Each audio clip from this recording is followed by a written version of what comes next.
The headlines called it a massive win, and in some ways it was. A young woman walked into a Los Angeles courtroom, challenged the most powerful legal and business team in the history of music estates, and a judge sided with her. That is not a small thing. But here is the question almost nobody asked after the ruling came down on May 13, 2026.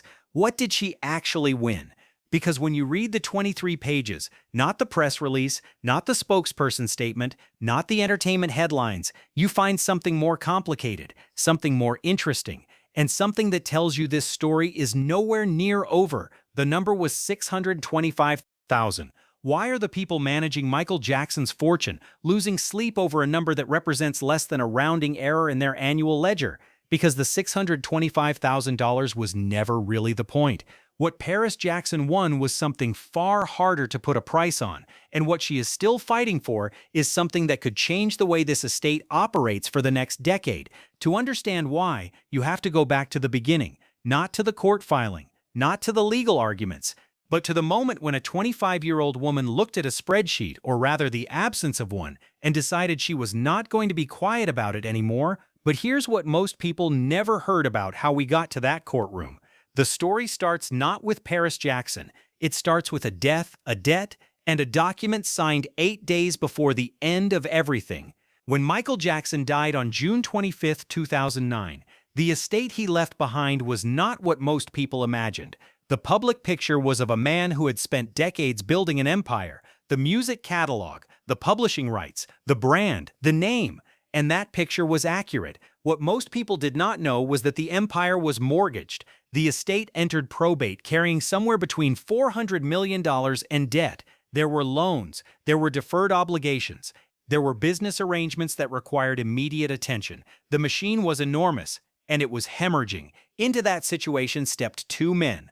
John Branca, a lawyer who had represented Michael Jackson for decades, been fired by him at least twice, once in 1990, once in 2003, and who was reinstated as his attorney just 8 days before Jackson's death, according to documents filed in probate court. The timing of that reinstatement would become one of the most debated details in the entire estate saga. And John McClain, a music executive and longtime associate of the Jackson family, who was named alongside Branca as co-executor under the terms of a will dated July 7, 2002. Together, they took control of one of the most complex and valuable entertainment estates in history, and over the next 16 years, by virtually any financial measure, they turned it into something remarkable. The debt was paid off. The Sony/ATV catalog sale generated billions. Cirque du Soleil, licensing, the MJ Broadway show, streaming. By 2025, independent valuations placed the estate's worth somewhere in the region of $3.5 billion. The executors had not just stabilized a sinking ship, they had rebuilt it into something their critics could not easily dismiss. That is the version of the story the estate's legal team tells every time Paris Jackson files a new objection. It is not wrong, but it is not the whole story. Because here is what most people never heard about how the estate's money was actually being managed during those 16 years.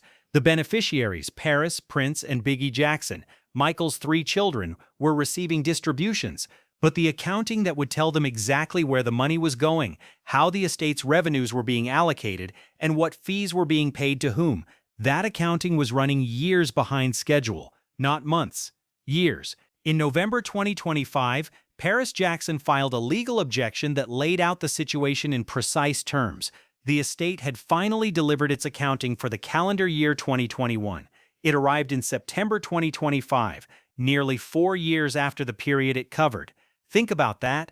If you are a beneficiary of an estate, if you are one of the people the estate legally exists to serve, and the people managing it hand you a financial report in late 2025 that covers 2021, how do you make sense of what is happening right now? How do you ask questions about current decisions when you are still waiting to understand decisions made 4 years ago? But the delayed accounting was not even the part of the November 2025 filing that drew the most attention.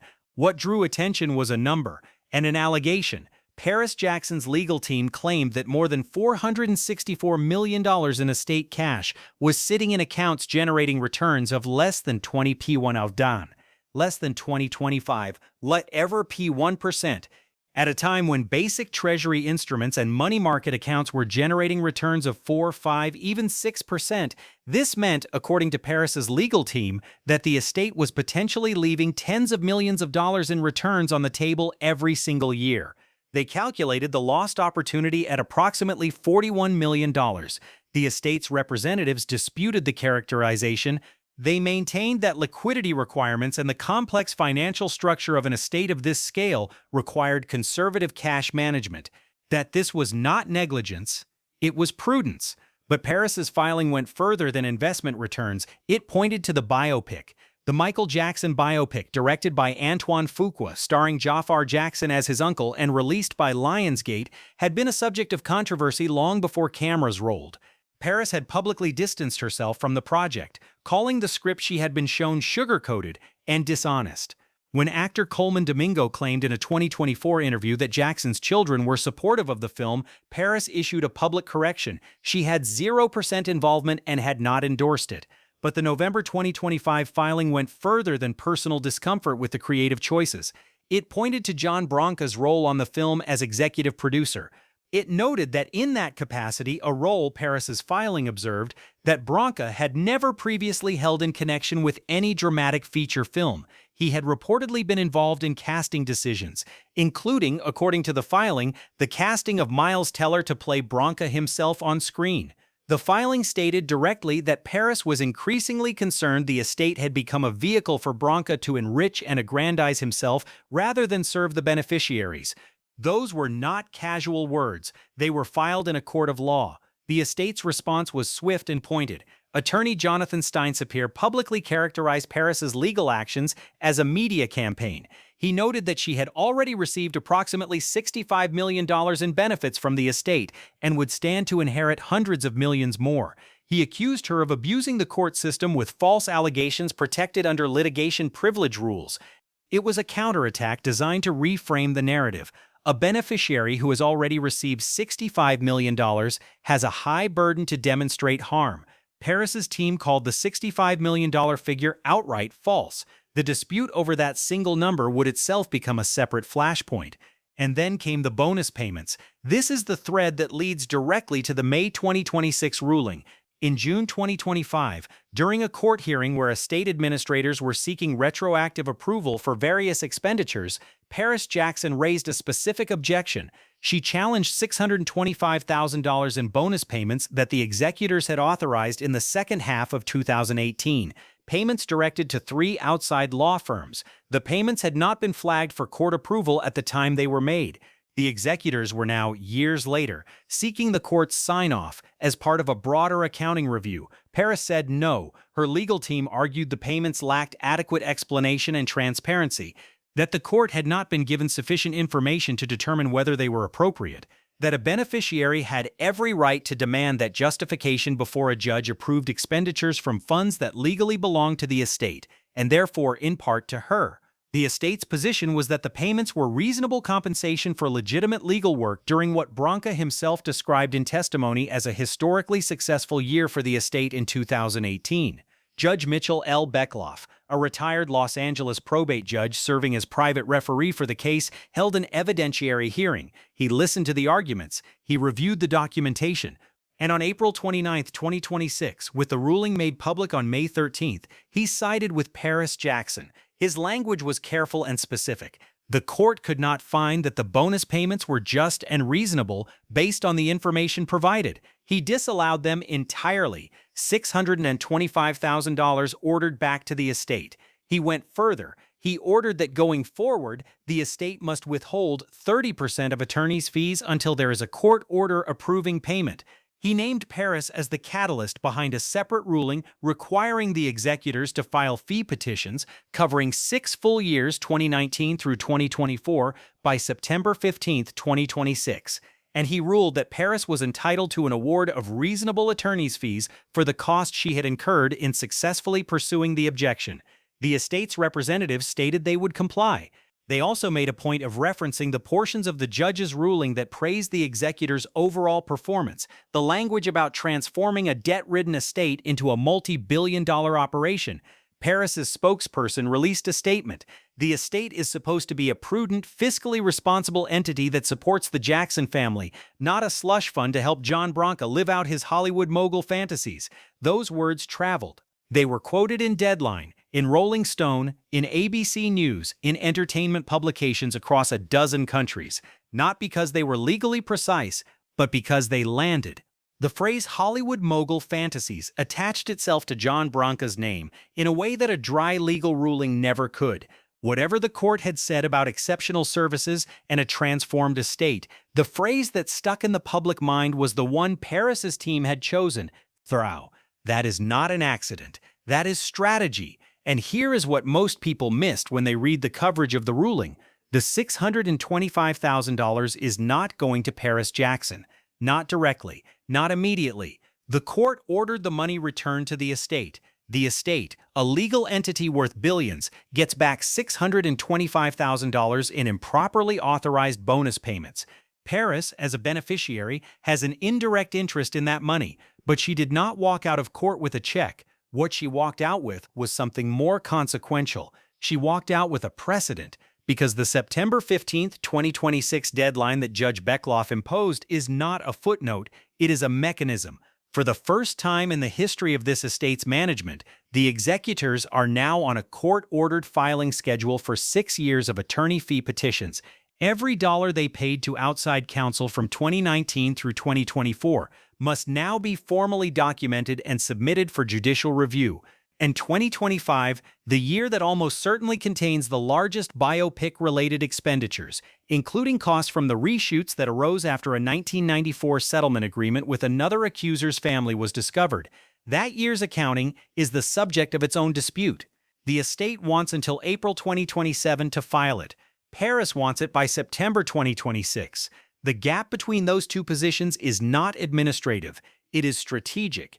If the 2025 accounts contain expenditures that are difficult to justify, costs related to reshoots, production decisions, executive producer arrangements, then a filing deadline of April 2027 means those details stay out of public view for another year. A September 2026 deadline means they surface while the biopic is still a fresh and active cultural conversation. That is what the fight is actually about, not $625,000. The timeline. This is where you have to sit with the complexity of the situation without letting either side's framing do all the work for you.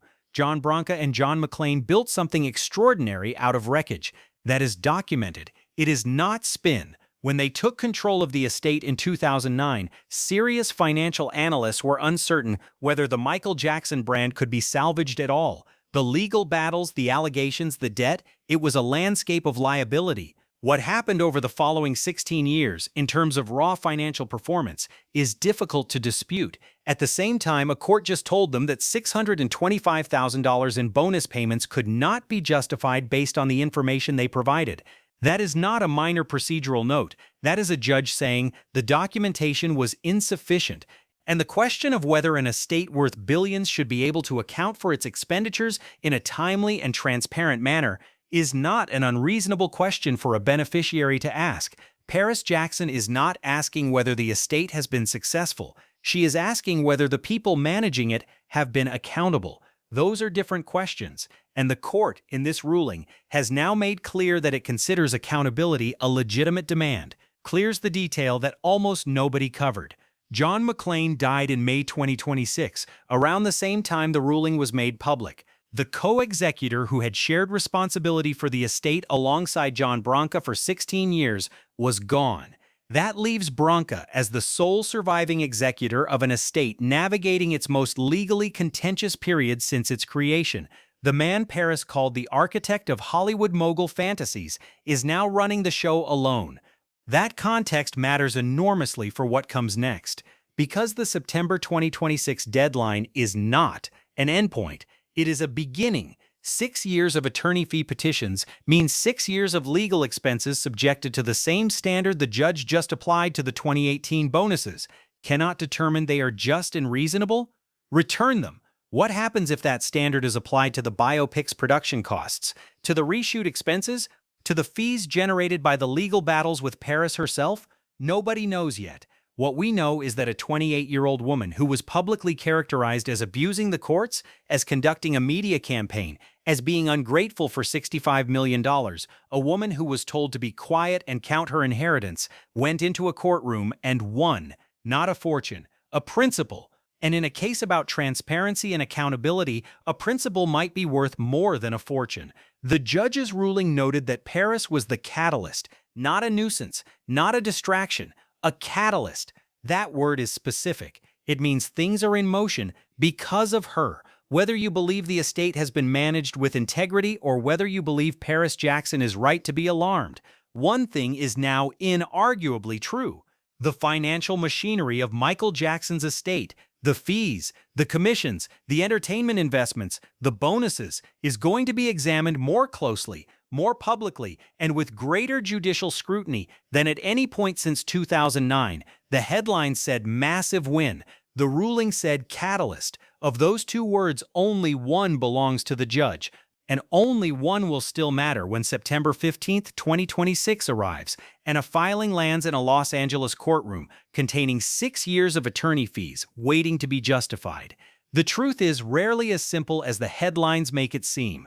Michael Jackson knew that better than almost anyone. His daughter, apparently, is learning the same lesson and using it. There is one more layer that the headlines almost universally ignored. The fight over the 2025 accounting is not just about money. It is about narrative control. An estate filing is a public document. When those numbers surface, journalists will read them, fans will read them, other attorneys will read them. The specific costs of specific decisions become part of the public record. And in a story where perception has always been as powerful as fact, that matters more than most financial disputes ever would. Michael Jackson spent the better part of his adult life watching narratives form and harden before he had any real opportunity to respond. His daughter is now fighting a version of the same battle, not over his reputation, over the documentation of how his legacy has been monetized, managed, and depending on who you ask, either protected or exploited.